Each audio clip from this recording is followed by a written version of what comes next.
Hey everybody, hey, welcome, thanks for being here today. May 6th, Thursday, 1400 is when I'm posted every week at 1400 Eastern Time. And so as we go in today, we're going to be on scene. I want to thank Fire and Film, that's where I got the video. I haven't streamed their stuff before, but they have a great website. I mean, as soon as I found it, I was like, wow, they have a lot of good fire video here. So look at this one today. Full credit to them. Go to their site, like and subscribe with them. Want to shout out also to new subscribers. Have quite a few that we're highlighting this week. Martin Balin, Louis Corona, Mr. Gramps. Hey, Mr. Gramps 33, welcome aboard. Michael Berry, Robert Jake, Jim Painter, Dorman 11, JT Aronson, Matt Foster, Derek McKenzie, Ralph Navarrete, C. Peters 2213, Ismail Mauricio, Jed Martin, and Daryl Butchie. Hey, thanks for being here. Hey, thanks for subscribing to the page. The subscriptions keep growing pretty regularly, and it's nice to see. Also, this week been presenting to Prince George's County, the local IFF local 1619 there, having me do some virtual stuff for them. So that's been a lot of fun. Any PG County troops that happen to be here watching the video today, welcome aboard. And we're going to look at this fire. So I always like to start with recognizing we're looking at volume, velocity, density, color. And in this case, we're looking at a commercial building fire, right? It's a small commercial, but it's still a commercial building fire. And we have this pitched roof section. There's a flat roof section back here, and then the main garage. I think that's probably a flat roof section too. They may have all been built at the same time. My guess, though, is that from understanding building construction, that maybe this and this were first, and this was added on, or maybe this had a flat roof originally, and this might be an add-on roof, right? A little bit of a rain roof as opposed to a flat roof. That's what I suspect, but I don't know for sure. But if we're looking at the volume, velocity, density, color, one of the things that we always talk about with velocity is the highest velocity from the most restricted openings will be closer to the seat of the fire.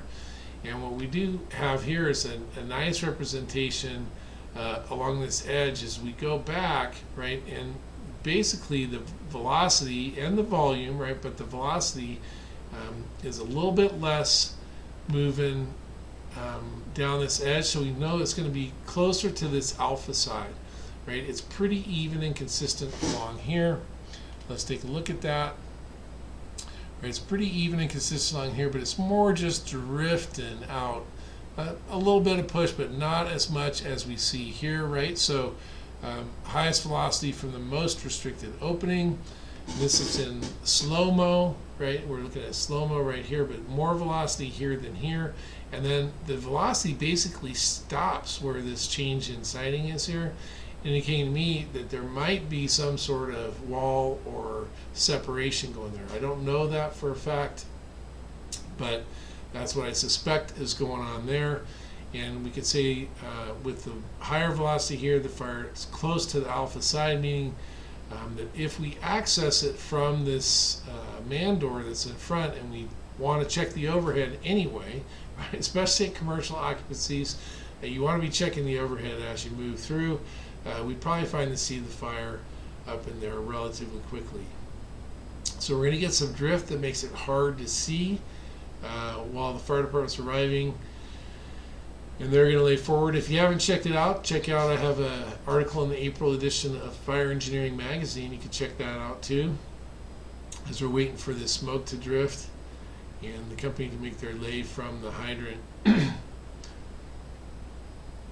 Excuse me. We're gonna see as we come back, and as they start to deploy, we're gonna see an increase in smoke production in this alpha and alpha delta corner, and we're gonna start to see some smoke pushed out around this AC unit, right? I don't know how long. There's a little bit of a transition there. I don't know how long it's been, but we're going to start to see smoke, a little bit of smoke now pushing out around this AC unit, and significantly more velocity in this corner, right? I mean, there's a lot of velocity here still increased here, and now we see that it has in fact spread down to this end, but notice that it's less. From here down, there's a little bit less and less and less velocity down that edge, right? So highest velocity from the most restricted opening, and that's closer to the seat of the fire. And now we're getting, and look at there's increased color here, right? So probably a little less filtering through that AC unit than there is along this edge. Let me just go back.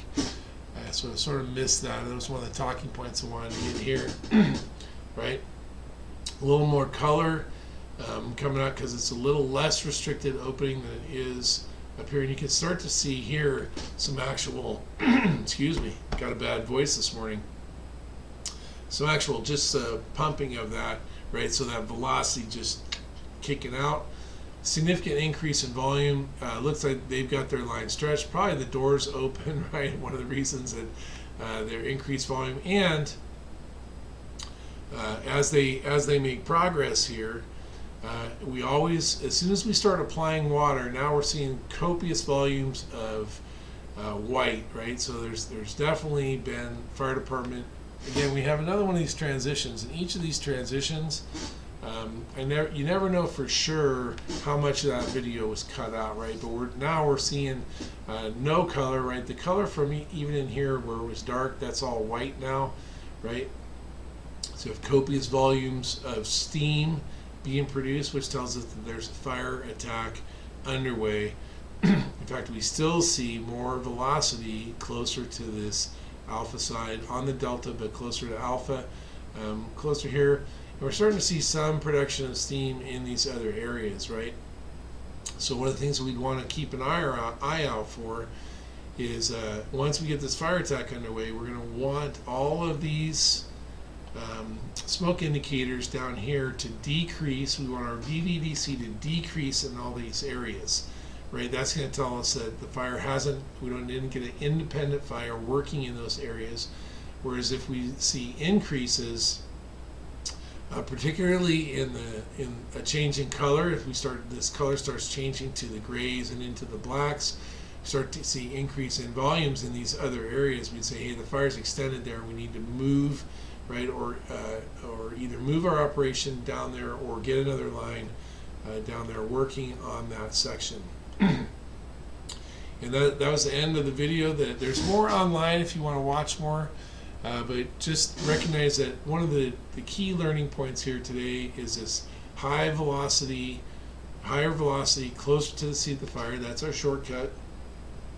One of the first things when we're looking at volume, velocity, density, color, first then we're going to say volume relative to the size of the structure. Not a ton of volume from this place, right, relative to its size.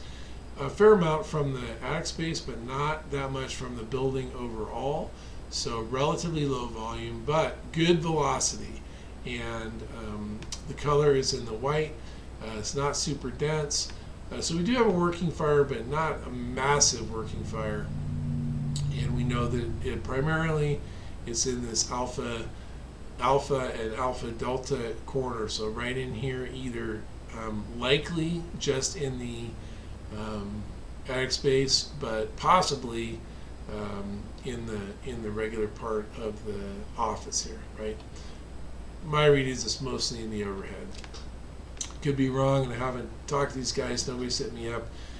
Sometimes when I post these things, people hit me up from the department that's there and say, hey, this is what happened.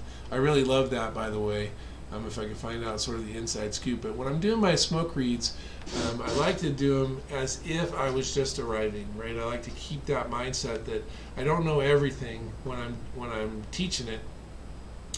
Some of it I'm just projecting, and it's an art more than as much as it is a science.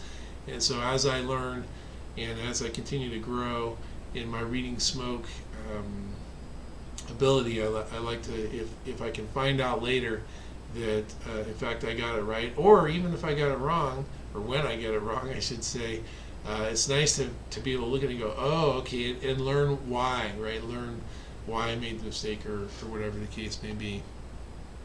Again, some increase in color and velocity and volume in the middle, and then towards the end we have mostly clean, pristine, dissipating white, indicating that they have the fire under control. Hey, once again, so you can obviously find me here. I'm here every Thursday for you. Wednesdays at the SBSK site. I'm starting to teach now, so you'll see the roster for the classes I'm doing. Some of those have registrations available, some don't still. In fact, I just had a class that's getting postponed again due to COVID, but that's all right. We'll be out there teaching. Hope to see you out there. If you want me to come teach where you are, hit me up. My website is ignitionpointtraining.com.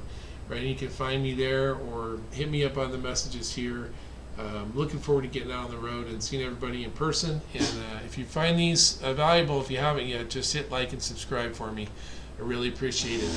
And thanks to you in the Reading Smoke Nation for helping me spread the word. And with that, this is Reading Smoke with Phil Jose, and I'm Phil Jose, and I'm out.